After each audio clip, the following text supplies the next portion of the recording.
right, welcome back. This is going to be part 99 of my presentation on dinosaurs and man. And in this video here, we're going to look at another area that does not have dinosaur and man tracks together, but they do have human and other animal tracks together.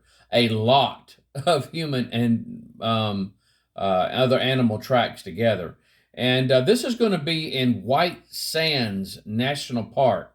White Sands National Park, New Mexico. And if you notice on the screen here, these are actually fossil human footprints that have been found that they said are legit and were made by human beings. That's what they said. Now we're going to look at this. Now this area here is, you'll notice on the screen there, that red dot, that's White Sands National Park. Now if you go over to the right a little bit, almost to the edge of the page there, you'll see Roswell. That's where Roswell, the supposed incident of the alien saucer that crashed, was right there. And at any rate, this is another picture of that. White Sands National Park, very dry, arid area. And this is some information that I've been able to dig out. White Sands National Park, New Mexico, remarkable fossilized footprints. Now get this, guys, hundreds of thousands scattered across Lake Ontario, dry ancient lake bed, which once covered 1,600 square miles, believed to be teenagers and children. A woman walking carrying a child. The child's footprints show up here and there besides hers, shifting from one side as she changes arms. The female's footprints slip in the mud, probably due to the added weight carried. Ancient camels, Columbian mammoth, Harlan's ground sloth, human prints are found inside of the sloth footprints. If you guys remember the previous videos that I've done, I actually showed you that, but I'm going to show it to you again, which led researchers to believe the sloth was being hunted. That's what they were saying. Also, they found footprints of a dire wolf and an American lion tracks were also found. Research was conducted to see what could be found below the surface by digging a trench in the gypsum soil on the park's western playa. Human footprints were found within different layers of sediment below the surface of the dig site. So they found in several different layers, they found fossilized human footprints. Above and below these footprints were ancient grass seeds, and whatever that right there is, which were analyzed using radiocarbon dating. It was revealed that the calibrated dates were 22,860 and 21,130 years ago. And so they believe, again, that the different layers are seen as different time periods of the last ice age. Now, this is the evolutionary timeline here, the secular timeline. The ice age is going to fall, the most recent, they should say. The most recent one was the Pleistocene, which means most recent. It's the ice age. Whenever you hear Pleistocene, you're talking about the ice age. Now, secular timelines give it 1.6 to million years ago to 10,000 years before the present. Now, another time period I'd found was 2.6 million years ago to 10,000 years before the present. And so, but again, guys, you're going to see it across the board here. And I've got some more information to back this up. And so, but the 5 main ice age periods, this is a uniformitarian view, guys, slow and gradual. Now, of course, the Pleistocene is 2,000 years. Again, this one here, it was 2.6 million years ago to 10,000 years ago.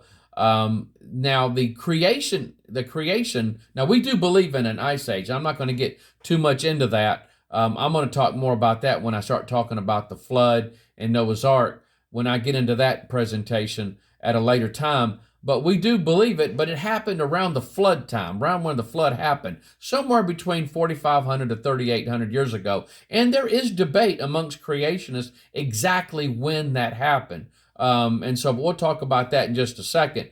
But these other ice ages, it didn't happen. It didn't happen. It's again, it's a uniformitarian view in which the creationists do not fall under. You have a uniformitarian view, and then you have what creationists would be called catastrophism. Catastrophism, and we talked about that in the past when I was giving you the background on evolution and how those the key main characters began all from this uniformitarian view, building upon each other. And so I really don't want to go back through all that, but again, we would follow along that first one, not in the time period, but we do say yes, there was an ice age, but it was much sooner, right around the time of the flood. Now, the secular view also states that 520 to 950 to 520 million years ago, it is believed that the entire Earth was covered at least twice during the late Precambrian. They call it the snowball Earth, the snowball Earth. Now, here's some secular views about the Ice Age. In the 1960s, there were over 60 theories. Listen to that, guys. 60 theories on what caused the Ice Age. Used to be taught that there were only 4 ice ages. Now it's taught that there were 30 that have happened in over 2.5 million years. The glacial phase, which was a cooler time, was 90,000 years, and the interglacial phase, a warmer time, was 100,000 years. In Greenland's ice sheet formed several million years ago, and Antarctica's ice sheet started forming 40 million years ago and has reached its peak and has reached equilibrium for 15 million years ago, which basically means it's not losing anything and it's not gaining anything. It's kind of staying steady. Now, the Bible, as far as the creational biblical worldview, there's different debates on where the ice age fits in and how the mammoths died, when they die off, and so. But you have one view that says that the ice age began or caused the flood, and so the death of the mammoths happened about that same time. And now another view that has gained a lot of credence and is also spoken about by Michael Ord, which is an outstanding creation speaker. I'd highly advise anything by him.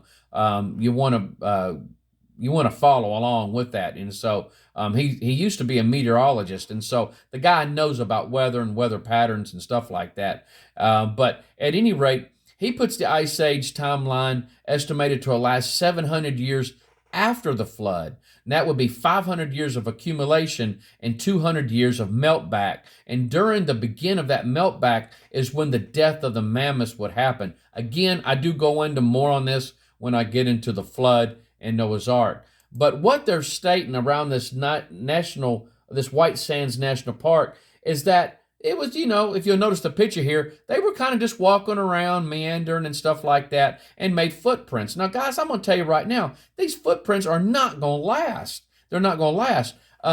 They're either going to get washed away, or something's going to walk up on it. And so, but then we're looking at uniformitarian view here. This is slow and gradual and stuff like that. It's going to be a constant thing. And so, but what they're stating here, but what they're showing here is these are some of these footprints. Now, this right here is a Columbian mammoth. Columbian mammoth here. You should see those great big circles right there. That's the footprints from a Columbian mammoth. Now, here's some fossil mammoth tracks also. Just look at the dark circles walking away. That's absolutely just amazing. It's incredible. And so now this is an ancient camel fossil tracks. Now, guys, these are fossil tracks. These are fossil tracks that were found. Now, and you can clearly tell this is a camel. Now, this one here is a fossil American lion tracks. Now, it may be kind of hard to see the track there, so what I did is I drew the lines around the features so you could see it. Now, this is a badly eroding track here, but you can see that track. And so what's really amazing is the track has kind of been raised above the surface around it. And so it's kind of sticking up from the ground there. And so, but it's badly eroded, guys. But that right there, I drew the lines about it around it that I could. But that's with the lines, and this is without the lines. Let's go back to the lines, and then without the lines. And so that's that. Now this one here, I just could not make out this track here, but these are eroding fossil dire wolf tracks, and I think the same flavor is that. The little areas that are raised above, I think that's where the tracks were at or are at. And so, but it does say eroding, and so they may not be in good. I wish they showed better pictures for the wolf tracks there. Now this right here is the giant sloth tracks. These are the giant sloth tracks. Again, these are fossilized tracks. Fossilized tracks. Now right here, it is a human footprint inside of a giant sloth footprint. And so it's right there in the middle. Now what I did is I drew some lines around the footprint. So there's the footprint right there. Now let's go without lines, with lines. All right, we're going to stop right there. When we come back again, I'm going to show you another area where they found human tracks. And like I said, guys, it's not an uncommon thing to find human fossilized footprints. And so they have found them. And so in other places before. And so, but you guys take care. I love you. Hope the Lord blesses you real good. Y'all have a great day. Bye-bye.